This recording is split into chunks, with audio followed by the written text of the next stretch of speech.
Hey, what's going on, guys? Tyler from Audioholics Anonymous here, and today I am finally back with a brand spanking new Getting Into Prog video. In this particular video, I will be getting into Opeth. So before I get into it, let me give you a good reason for the big gap in uploads that this series had. Well, you see, the microphone that I was using before broke, so I kinda couldn't record any new videos. The way this format works, and the way that it's recorded, I can't do it on my phone. I need to do it on my laptop specifically with OBS, which is how I record it. Unfortunately, I can't do that without a working microphone, so I've had to wait until I got a replacement, and I do now have a replacement. As you can probably tell, it is quite a step up from the microphone I was using previously. Alrighty, without any further ado, I will go ahead and get into the video. So, here's Opeth. Alright, so the first album I'm talking about today is Still Life, and the next one's going to be Blackwater Park. Let me just start off by saying that this band took me a long time to get into. I have heard Blackwater Park a ton of times before the making of this video, and I just never got it. You know, doing this series, getting into prog and whatever else, I said to some people, you know, I want to hear some, like, heavy prog, and everybody recommended Opeth. So I come in and I listen to Blackwater Park, and I don't like it. I listen to it again, and I still don't like it. In fact, I probably hate it now. And I listened to it 3 more times, trying to get into this fucking album, and it just never, I hated it. And Still Life, I listened to that for this video, and I didn't like it the first time either. I was convinced I was just not going to like Opeth, and I was going to have to take the brunt of the hatred on this one because I was just not going to like Opeth. But, you know, one night I was doing schoolwork in the middle of the night, and I was just like, yeah, okay, fine. I will give it one more try. I will give it one more listen. And if it clicks with me, great. If it doesn't, I'll be honest in my video and say I just didn't like it. Like the Camel video. Camel wasn't really my thing. Boy, am I glad that the band clicked with me, and I can now honestly say this is one of my favorite bands of all time, and these 2 albums, some of my favorite metal albums of all time. Before I get into the tracks of Still Life and I start explaining why, I just want to mention, because I couldn't find a better place to put this little rant, holy fucking shit, these album arts are so good. You know, let's look at this Still Life album art. I mean, that's, like, almost as good as the fucking Mona Lisa. And then you go over here to Blackwater Park. Look at that. Just look at how amazing it is. And both album arts fit the tone and atmosphere of their respective albums perfectly. Perfectly. Especially Blackwater Park. And I will go on a lot about atmosphere when we get to that record. For now, let's get into the tracks of Still Life. So, the album opens with, oh man, The Moor. What a fucking song The Moor is. It starts off with this, like, really creepy, atmospheric jazz stuff. And then it goes into this really pretty acoustic style. And then it comes into more of an electric, atmospheric riff. And finally, the song takes off with a horrifying growl from Mikael Åkerfeldt and a badass riff to go along with it. That's going to be a theme with Opeth. Åkerfeldt is an absolute genius at building up to a riff.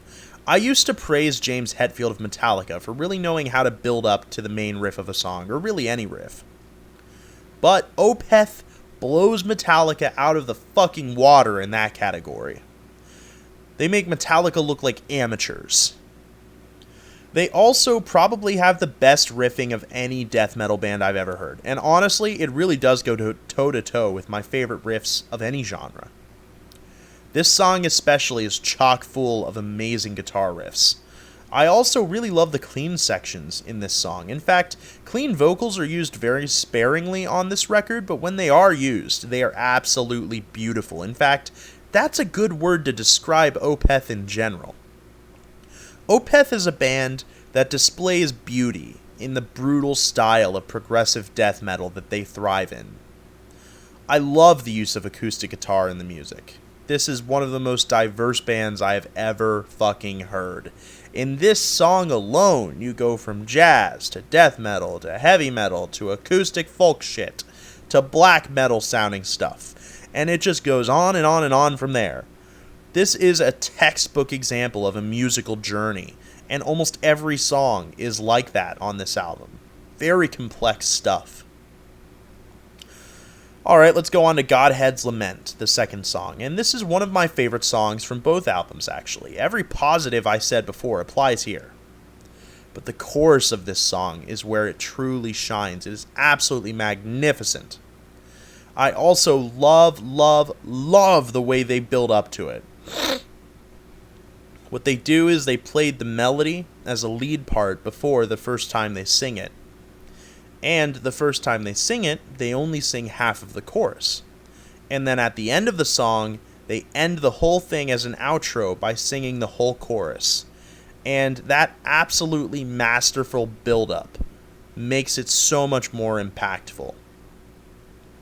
It's just amazing what they did here. You know, the best way to explain it to you is like, imagine you were sitting for a meal. What does an appetizer do best? What is the point of an appetizer? The point of an appetizer is not to fill you up. The point of an appetizer is to get your hunger gears going. It's to get you geared up for that main dish. So when that main dish comes, it's that much more beautiful. It's that much more tasty. It's that much more satisfying. And that's what Opeth does with music. They build up to things to the point where, like, if maybe they had started and just had that chorus twice in the song, it wouldn't have been as impactful. The fact that they only sing it in its entirety once makes it special every time you hear it. And also, these songs are pretty long. Like, most of them are over 9 minutes. This one, Godhead's Lament, I think is like... Let me look. Godhead's Lament. It's 9 minutes and 48 seconds long. So probably until like it takes you 8 minutes and 45 seconds, something like that, to get to the first full chorus of the song, because they spend the entire rest of the song building up to it. That's just absolutely masterful composition. Absolutely masterful. The songwriting from Opeth is just, it blew me away. It's, oh man, I'm gushing. I'll move on to the next point that I wanted to make. So the other point of this song that I absolutely love is the, what would they care if I return? What should they know? Oh, like that part, I fucking love that part. It's such a great part of the song, and it's an earworm. It gets stuck in your head. This is a good time to talk about the concept of the album, I think. So the idea of the album, the concept is that this main character, this atheist, was banished from his village in a particularly cruel fashion, I should say. He was beaten, he was bloodied, he was branded with the sign of Judas. Not fun. And the album opens about 15 years later when he returns to the village and he's looking for the woman he loves, Melinda, who has now become a nun. I'm going to briefly talk about the story in every song, but I'm not going to do it justice. So what you need to do is, if you haven't listened to this album already, you need to turn off this video and you need to go listen to that album, and then you can come back and you can be just on the same level of excitement that I am about this album. So the next song, Benighted. This is a ballad of the highest degree. It's one of the best ballads I've ever heard. I mean, if you could even call it a ballad, I say it's a ballad because it's softer than the rest of the album, and the whole thing is just this acoustic thing, but like, I mean, it's so dark and dreary, it kind of just ends up sounding more like stripped down, dark folk music, and I really love that. And the thing I love about Opeth, and I've said this a few times so far, is that they're so diverse. They do so many styles of music in this album. And this is the point I'm going to make here. Every single style they incorporate they make it their own. From the jazz to the heavy metal to the death metal to the dark folk stuff to the black metal parts, everything and everything in between has that Opeth style stamped on it. I don't really know how to describe it. I don't know how they do it, but they have a sound. They do, and it's so unique. Whatever they're doing, you know it's Opeth. If you were to play me an acoustic riff, and it was from an Opeth song I hadn't heard, I would probably be able to tell you that it was Opeth, or at least that it was Opeth sounding. The same thing is true of a melody. Even if it wasn't Ackerfeld singing it, I would be able to sit there and be like, yeah, that sounds like an Ackerfeld melody, or that, yeah, that's an Ackerfeld riff. Even entire songs. You know, if you were to show me a song just compositionally, I could probably tell you that it sounds like Opeth. Even if, it wasn't Opeth playing the song. I could like immediately point out, yeah, that sounds exactly like Opeth. Because they have such a unique style. And honestly, I can't think of many bands that are like that. Van Halen, for sure. Gojira. I mean, there are examples, but Opeth is really just in a league of their own, frankly. In a song like this, I mean, it's just acoustic and vocal driven, but it sounds so stylistically consistent with the rest of the album, even though it's the only song on the album that has, I'm pretty sure it has no death growls on it. It's all clean, and it's all acoustic. So for the story of the song, I believe it's a letter that he writes to Melinda. I mean, and he tries to convince her to go off with him and leave her religion. Like, hey, you've been benighted by your religion. You've been brainwashed. You need to leave the church, and you need to come with me, and you need to see reason. That's basically what this song is. And, you know, I think that it's really, really, really, really, really good. But I think, like, part of the problem with the story is that it's sometimes hard to see where they're coming from. You know, maybe I shouldn't say that's a problem. What they're doing is leaving the story up to interpretation to some extent. Like, is this a letter? Or is this a secret meeting? Or is it, like, you don't really know by reading the lyrics. And I kind of like that. I like that about this record. That the story is, I mean, there is a story that's clearly defined, but the parts of it along the way are kind of left open to interpretation, so you can sort of fill in the blanks yourself and make the music your own. So yeah, problem was definitely the wrong word for that. The next song, Moonlapse Vertigo. This is probably the weakest song on the record, but by weak, I mean it's a 10 out of 10 surrounded by 11 out of 10s. Every song on this record is perfect. Every song on both of these records is perfect. It's just this is the one I least prefer, probably off of both albums. The opening makes me picture a dark castle outside in the pouring rain, and this is another huge strength of Opeth. They have this unique talent to paint musical imagery into your brain with the music and lyrics, especially in this album, and it's just, oh, it's amazing. I can't say that enough. This is truly one of the best albums that we have talked about on this channel, period. In this song, story-wise, our protagonist is hiding and he's kind of being paranoid and he's conflicted. He thinks that the villagers, the Council of the Cross, might know he's returned, and that could be a problem because they would kill him if they found him. And he's also kind of conflicted on what to do about Melinda. He's a nun now, or she's a nun now, so he doesn't really know what to do. He decides in the end of the song that he is going to take her and escape the village. So the next song we have is often cited as a favorite off the album. And no, not just a favorite off the album, but just a favorite Opeth song in general. And you know what? For good reason. I'm not going to talk too much about this one just because I don't want to sound like a broken record talking over and over about the same things. But yeah, it's amazing. It's definitely a highlight. It's not my personal favorite off the album. I prefer Godhead's Lament. I prefer Serenity Painted Death. But, I mean, that's probably the third place, Face of Melinda. No, you know what? I like the more I like the more also, so 4th place. But, like, it's hard because every song is just so amazing. In this song, the main character, our atheist guy, he meets with Melinda, and he's trying to convince her to escape with him, and at the end of the song, she says, like, yes, I married the church, but my heart is thine. So she does, I guess the implication, at least, is that she's going to leave with him the next day. Unfortunately, we have the song Serenity Painted Death, and this is probably my favorite song off the album.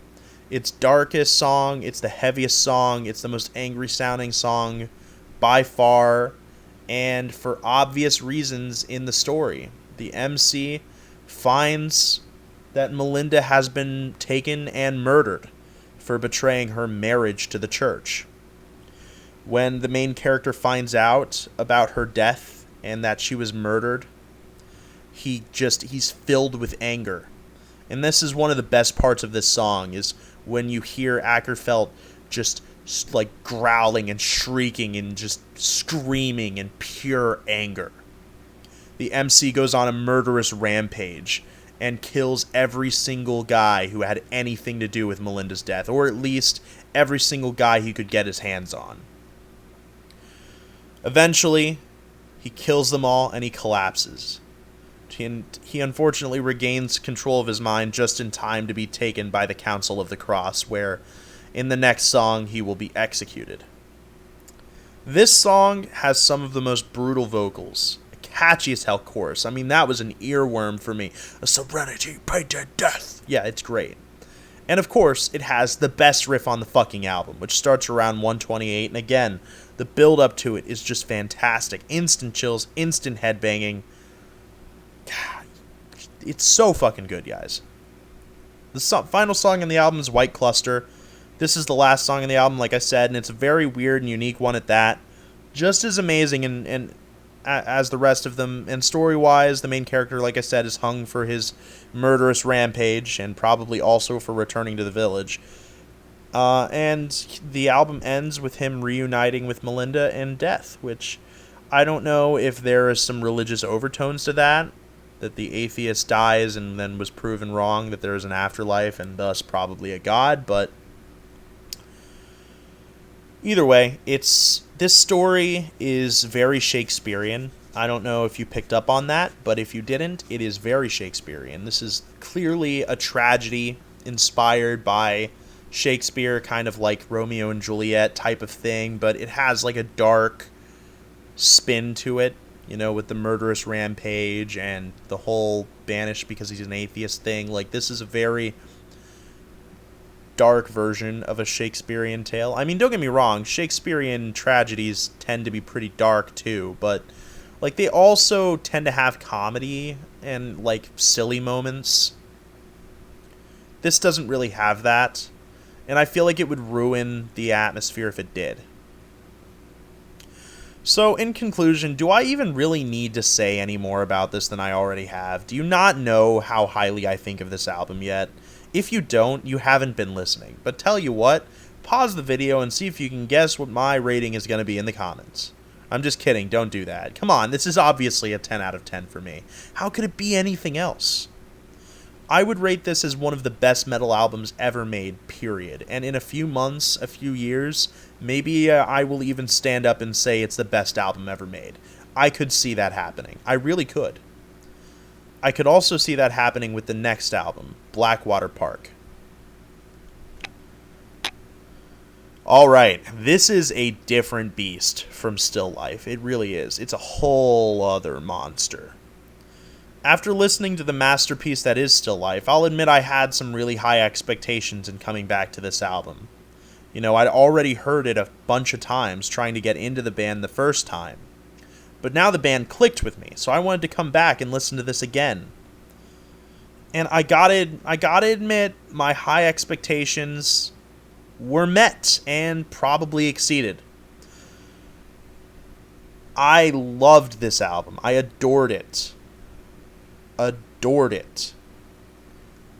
First song, Leper Affinity. What an amazing opener is that.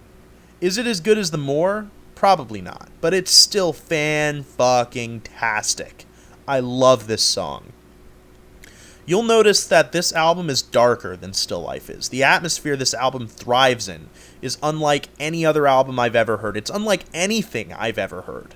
From the opening notes of the album, you're just thrown against your will into a deep abyss of death, decay, and infinite darkness.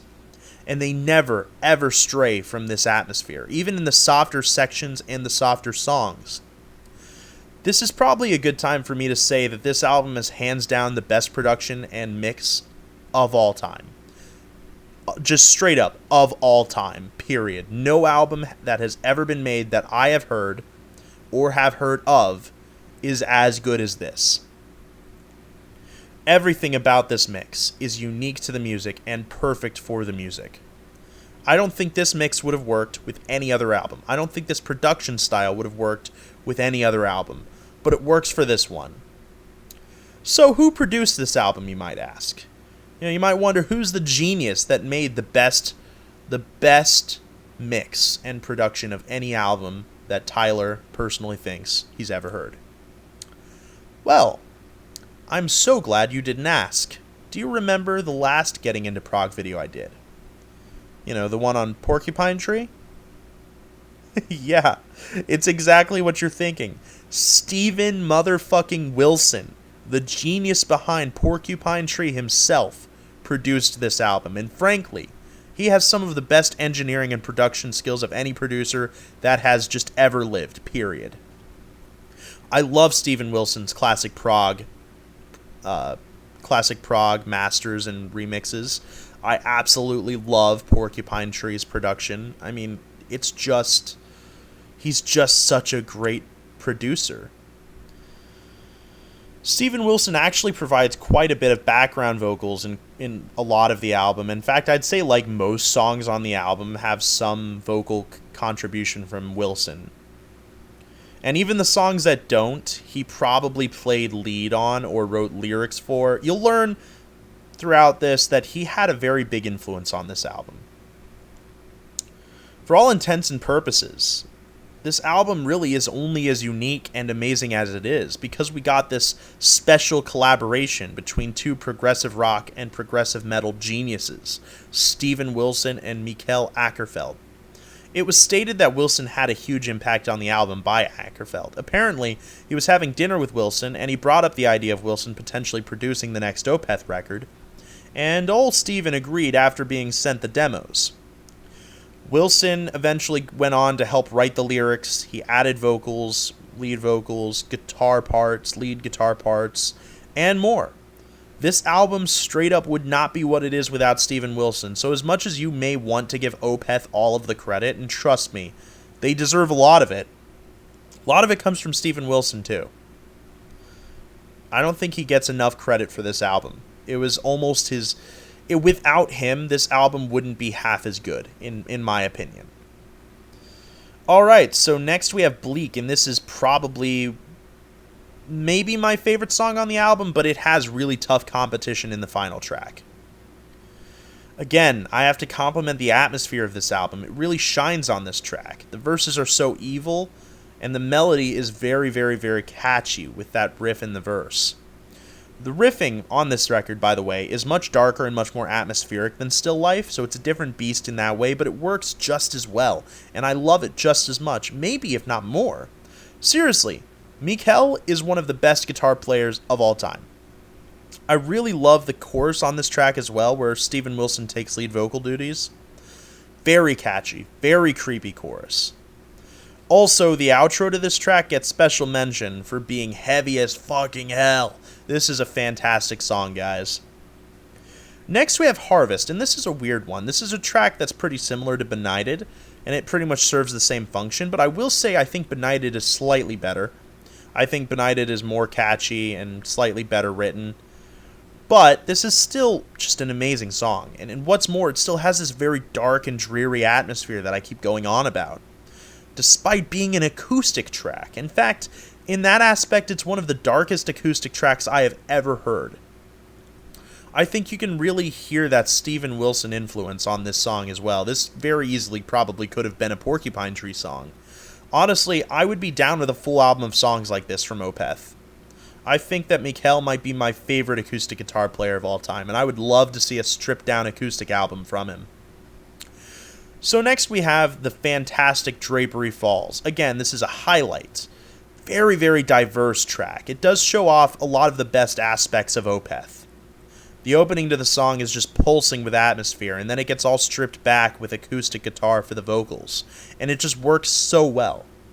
And we get more amazing contributions from Steven Wilson in the vocal department. It really just, it's just perfect that this episode came after Porcupine Tree.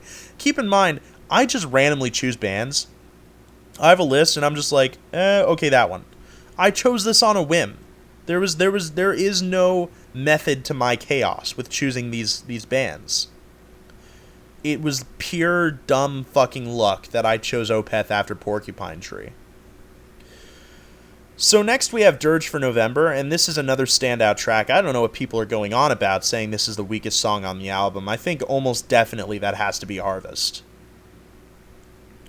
Or maybe Patterns in the Ivy if you consider that a track, but yeah, probably not. But seriously, guys, the pure quality of these records just cannot be understated at all. There is not one singular song amongst either album that isn't a masterpiece.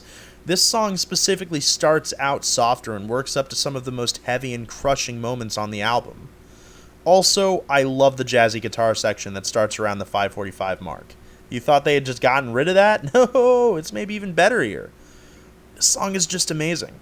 Funeral Portrait, next song. What can I say that I haven't already said throughout this entire video? I'm just going to continue to gush about it. It's a fucking amazing song. Amazing riffing, amazing instrumentals, amazing vocals. Ackerfeld is one of the best vocalists in metal. I haven't heard a lot of people talk about how good he is. He has really deep, dark growls. He has really good shrieks. He's got a great clean voice. He has everything you would want in a singer.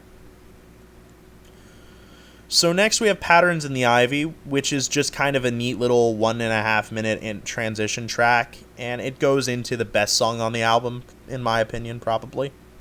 Blackwater Park. Damn, guys, holy shit, this song is just absolutely mind-blowing. The entire intro into the first verse is one of the best build-ups to a main riff ever. Period. In all of metal. And fuck, when that riff hits, it goddamn clobbers you.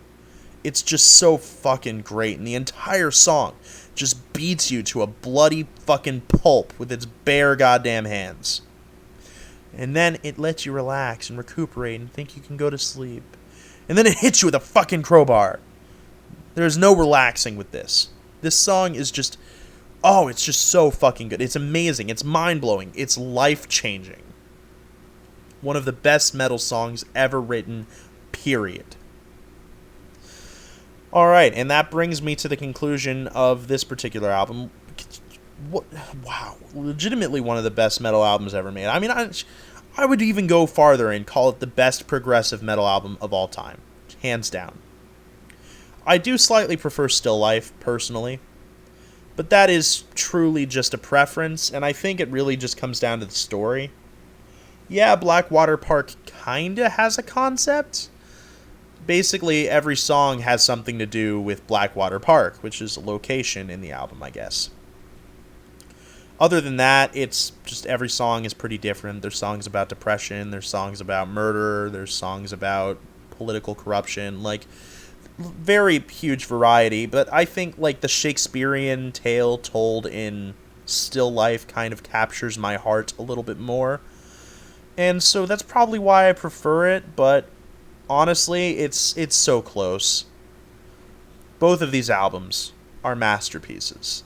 They're both easily 10 out of 10 albums. They're most easily one of my favorite albums of all time. This is truly life-changing stuff once it clicks for you, but therein lies the issue. That can take a while. Alright, so that's been my video on Opeth. Before I wrap it up, though, I want to go into my usual discussion. Did this make me a fan of Opeth? Have you listened to this video so far? Yeah, I'm a fan of Opeth now. But is this a good band to get into prog? That's the more important question. No.